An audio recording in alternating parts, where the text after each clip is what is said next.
안녕하십니까, 이정석입니다. 33주차 경쟁의 두 번째 시간을 시작하겠습니다. 오늘은 지난주에 이어서 경쟁 10계명의 두 번째 나머지 6가지를 말씀드리도록 하죠. 저는 경쟁 10계명 중에 지난주에 4가지를 말씀드렸습니다. 항상 우리에게는 경쟁은 존재한다. 경쟁사가 우리 앞에 있을 때는 항상 그나마 이유가 있기 때문에 경쟁사 들어간 이유를 알아야 된다. 두 번째 말씀드렸었죠. 세 번째, 우리의 고객은 의사결정의 프로세서 기준이 다 다르다. 우리가 경험이 아무리 많다고 하더라도 고객마다 다른 것을 정확히 알아야 된다. 말씀을 드렸고, 우리가 아는 고객은 극히 제한적이기 때문에 항상 고객을 정확히 관련된 모든 사람이 이해하는 것이 중요하다. 말씀을 드렸습니다. 이제 5번째 말씀드릴 것은 바로 고객 의사결정의 파워의 구조입니다. 의사결정의 힘의 균형은 기업마다 다 다릅니다. 많은 기업들이 비즈니스의 규모가 크면 클수록 타스크포스 팀 또는 어떤 위원회 같은 것이 만들어서 진행되죠. 타스크포스 팀이든 위원회든 어떤 기업에서는 타스크포스 팀에서 의사결정 난 것이 100% 그냥 결정이 나는 데가 있겠죠. 어떤 데는 그렇지만 어떻습니까? 거기서 나온 의사결정이 또 임원을 거쳐서 임원들의 의견이 반영돼서 다시 돌아오기도 하고, 그 다음에 또 어떤 데는 최고 의사결정자까지 가서 다시 승인을 받아야 되는 이런 경우도 있죠.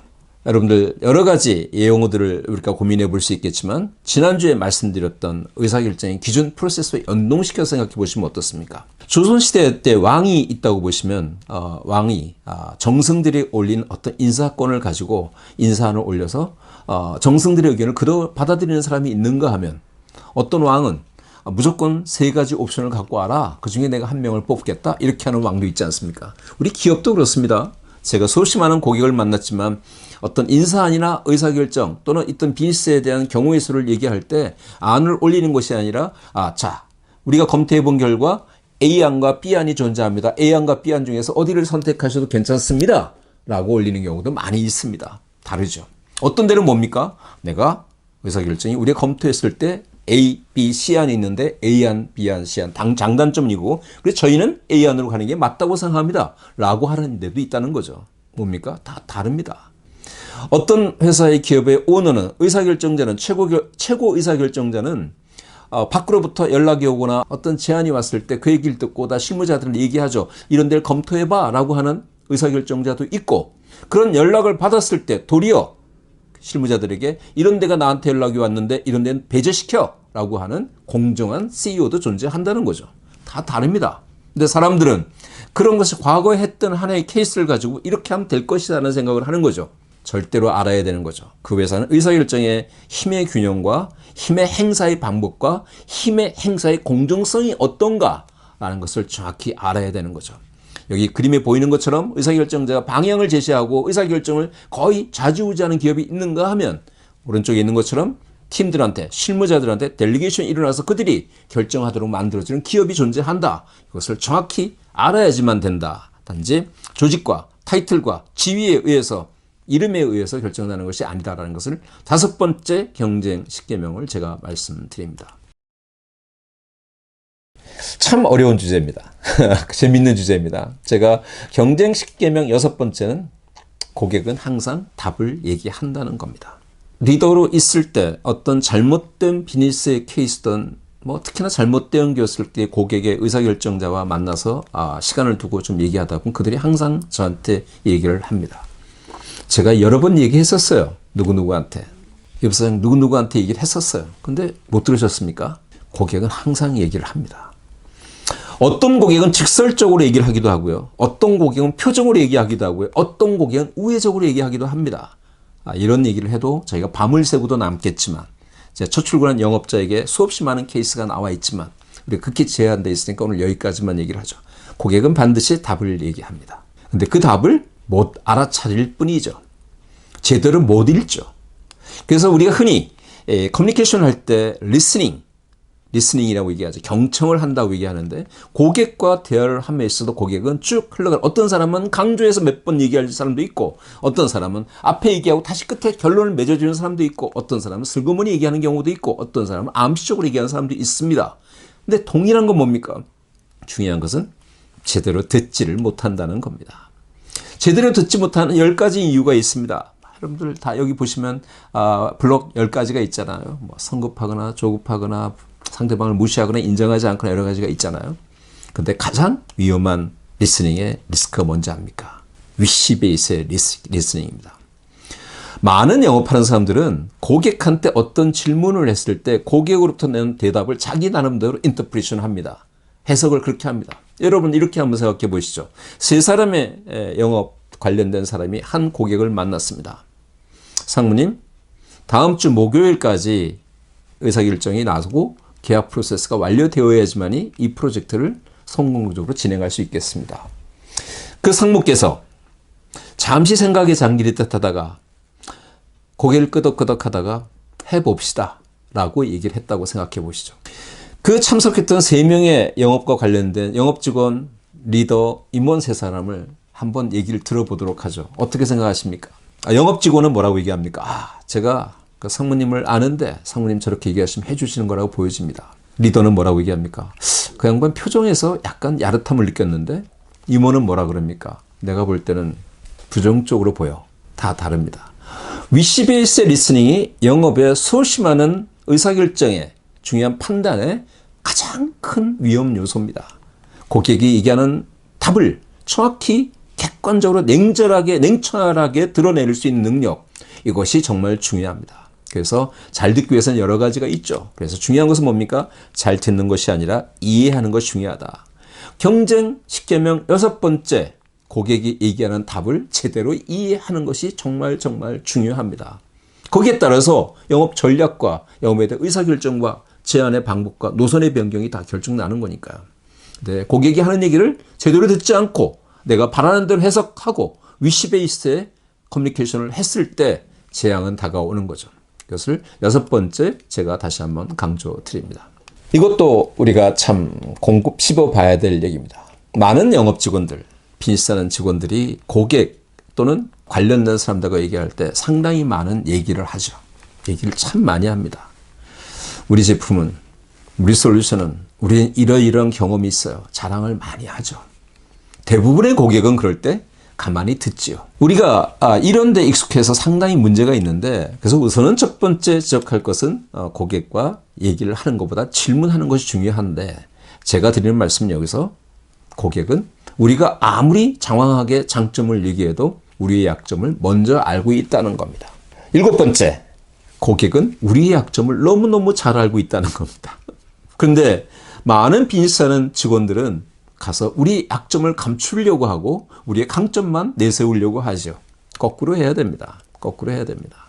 제가 어떤 제안을 할 때, 중요한 일을 할 때 후배들에게 얘기했던 거, 지금도 자문하는 기업들한테 얘기하는 것은 우리 약점과 부족한 점을 꼭 리스트업해서 올려놔라. 그 약점과 우리의 부족한 면들, 이러이러한 것들을 어떻게 풀겠다는 것을 먼저 리스트업을 해놔야 된다. 그래야지 고객과 신뢰관계가 형성된다라고 말씀을 드리죠.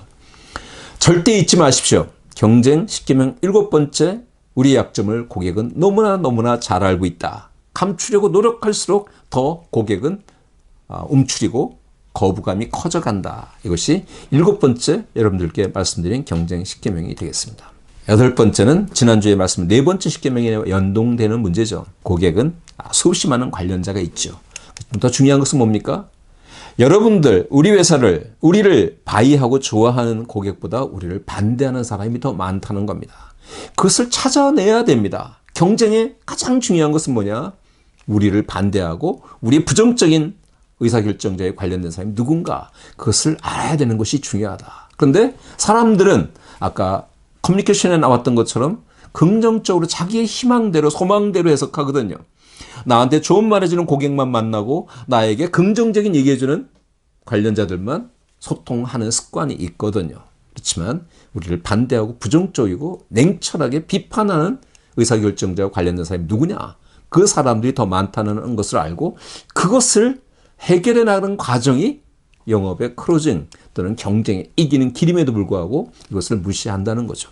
8번째, 제가 말씀드리는 것은 나를 반대하고 부정적으로 생각하는 고객, 의사결정자 더 많다라는 말씀을 8번째로 말씀드립니다. 여러분, 밑에 나오는 이 그림을 한번 보시죠. 비즈니스의 규모가 크면 클수록 또는 중요할수록 비즈니스 의사결정 사이클은 길지요, 상대적으로. 단품적으로 어떤 공산품을 사는 경우, 어떤 생필품을 사는 경우 전혀 다르죠. 이런 얘기를 많이 듣게 되죠. 담당자가 갑자기 출장을 갔습니다. 새로운 의사결정자가 왔는데 승인을 하지 않고 있습니다. 기다리라고 합니다. 투자심의위원회가 열리게 돼 있는데 연기되고 있습니다. 여러 가지 얘기가 더해집니다. 의사결정이 나야 되는 달이 벌써 한 주가 지나고 2주가 지나고 한 달이 넘어갔는데 2달이 넘어가도 계속 새로운 요소만 생깁니다. 이렇게 점점 더해지면 더해질수록 그 비즈니스는 벌써 변질되고 있습니다. 제가 가장 많이 쓰는 말입니다. 비즈니스는 생물입니다. 영업은 생물입니다.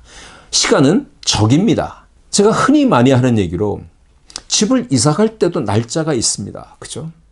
한 달 후에 이사 가는 집에 그 집에서부터 계약된 날짜가 정해져 있는데, 집이라는 거 이사 갈 때는 기존에 있는 집도 비워줘야 되고 새로 들어가는 집이 정해져 있는데, 집 이사 가는 것도 날짜가 바뀌지 않는데, 이러한 프로젝트, 큰 프로젝트를 진행하는 기업에서 실무자가 출장 갔다고 비즈니스가 프로젝트가 연기되겠습니까? 투자심의위원회가 그 중요한 건데 왜 연기가 됩니까? 왜 의사결정될 시간이 다음 주까지 하게 돼 있는데 그게 1주 전에 끝나게 돼 있었는데 2주, 3주, 4주 계속 지연됩니까? 그러니 있을 수 있습니까? 잔금을 지불하기로 돼 있는데, 중도금을 지불하게 돼 있는데, 그 중도금을 지불하는 사람이 안 오고 있다면 그 계약이 폐기되는 거지. 그 사람이 다른 데 집을 알아봤겠지. 그 계약이 그냥 무작정 늘어나겠습니까? 비즈니스는 이런 일이 생기는 거죠. 중요한 건 뭡니까? 변화의 이유를 모른다는 게 문제입니다. 변화는 있을 수 있습니다. 투자심의위원회가 연기될 수가 있습니다. 의사결정제 중요한 사람들이 갑자기 유고가 생겼거나 그 이유를 알아야 되죠. 투자심의위원회가 왜 연기됐습니까? 아직 확인 못했습니다. 왜 새로운 의사결정자는, CFO는, 새로운 사장님은, 새로운 담당 임원은 이걸 승인하지 않고 있습니까? 검토가 필요해서 아니죠. 동의하지 않아서죠. 중요한 일인데 리더가 바뀌었다고 해서 일이 중지될 수가 있겠습니까? 그래서 변화의 이유를 모르는 거죠. 다시 말하면 변화의 이유를 모르면 이미 진 겁니다. 시간이 지나면 생선은 썩습니다. 비즈니스는 생물입니다. 생선입니다. 생선은 하루하루 시간이 지나면 썩게 돼 있습니다. 9번째 경쟁식계명에 제가 말씀드리는 것은 뭐냐? 프로젝트성 비즈니스에는 생물이다. 시간은 적이다. 그래서 변화가 있다면 그 변화의 이유가 명확히 규명되어야 되지, 그 변화의 이유를 모른다는 것은 비즈니스를 이미 진 것이다 라는 거죠. 자, 마지막 경쟁식계명입니다. 참 철학적인 얘기죠. 스피노자가 했다는 얘기인데 실제는 스피노자가 한 게 아니라 루터 목사가 한 얘기로 알려져 있죠. 내일 지구의 멸망이 오더라도 한 그루의 사과나무를 심겠다. 경쟁은 절대로 끝이 아닙니다.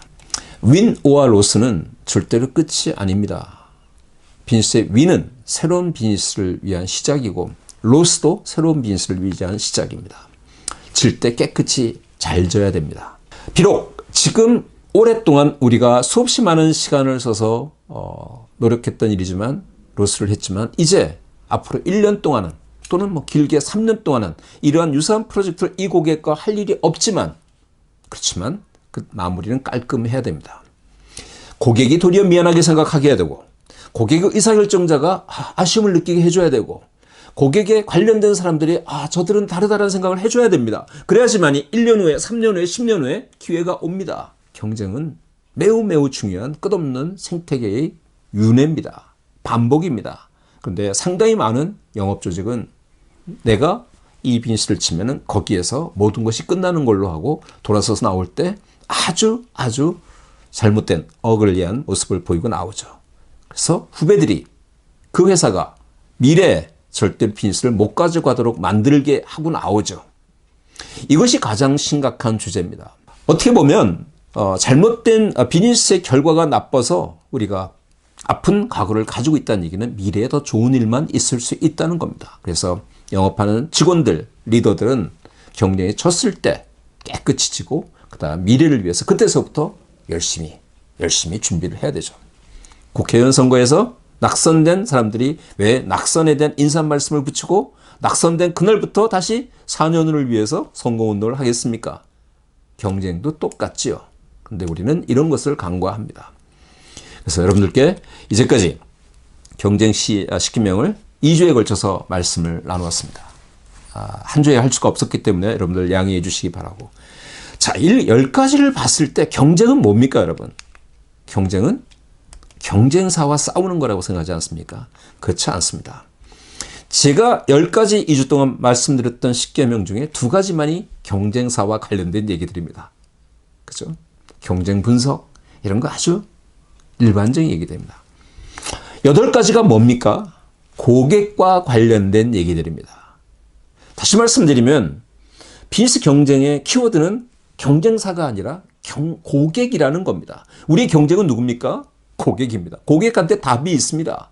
고객의 프로세스를 정확히 알고 있어야 되고, 고객의 의사결정자를 정확히 파악해야 되고, 고객의 파워의 균형을 정확히 봐야 되고, 고객이 얘기하는 걸 잘 들어야 되고, 고객이 우리의 약점을 잘 알고 있기 때문에 우리 약점을 정확하게 오픈해야 되고, 나를 반대하는 고객을 더 잘 알아야 되고, 고객이 어떤 변화가 생겼을 때 변화 이유를 잘 알아야 되고, 질 때 더 잘 줘서 고객이 우리 편이 되도록 만들어야 되는 겁니다. 이게 경쟁이죠. 제가 드린 경쟁 10계명은 이 차트가 가장 핵심이라고 생각합니다. 경쟁은 경쟁사, 적과의 싸움이 아니라 고객과의 동행을 위한 다툼이다. 그래서 고객을 정확히 이해하는 것이 중요하다. 이 말씀을 경쟁 10계명의 마지막으로 말씀을 드립니다. 다음 주서부터는 이제 세 부분으로 나누어서 진행을 하고자 합니다. 다음 주는 영업의 리더들이 경쟁을 위한 실질적인 코칭 방법, 이것들을 말씀드리고요. 그 다음 주에는 경쟁을 위해서 우리 사회가 바꿔야 될 운동장, 기울지 않은 운동장을 제시하는 공정성에 대해서 말씀을 드리도록 하겠습니다. 마지막 한 주는 우리 영업하는 사람들이 경쟁을 하기 위해서 기본적으로 갖춰야 될, 오늘 마지막에 얘기했던 질 때 잘 지라는 것과 관련된 영업의 경쟁에 명심해야 될 내용들을 정리하는 시간을 갖도록 하겠습니다.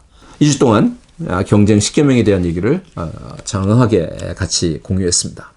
아무래도 여러분들 많은 경험이 있으시겠지만 작은 도움이라도 얻었던 그런 시간이 되었기를 바라봅니다. 감사합니다.